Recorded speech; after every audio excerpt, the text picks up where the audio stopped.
673 cas de choléra, dont 9 décès depuis l'apparition de l'épidémie dans la zone de santé de Niemba.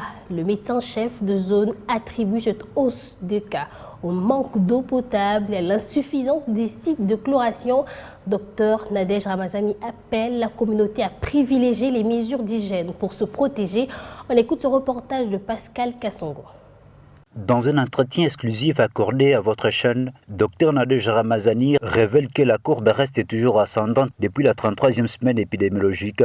Cela malgré plusieurs efforts fournis par les acteurs impliqués dans cette lutte. Cette hausse des cas est plus concentrée dans l'heure de santé de Loubouye, où s'observe l'insuffisance des sites de chloration. Mais le constat qui est fait actuellement est que les cas de choléra restent toujours en hausse. Malgré les multiples efforts que nous continuons à mener, c'est vrai qu'il y a des endroits où il y a eu baisse. Les cas sont signalés plus dans l'aire de santé de Loubouye, où les sites de chloration effectivement sont insuffisants. Pour elle de poursuivre, les causes principales qui favorisent cette hausse sont l'inaccessibilité à l'eau potable par la population qui se sert de l'eau du lac et des ruisseaux non traités à l'insuffisance des sites de chloration. Cette maladie, c'est plus les adultes au-delà de 15 ans qui sont touchés. C'est plus cette tranche d'âge qui est atteinte. Parmi ceux qui sont déjà atteints par la maladie, 9 sont décédés.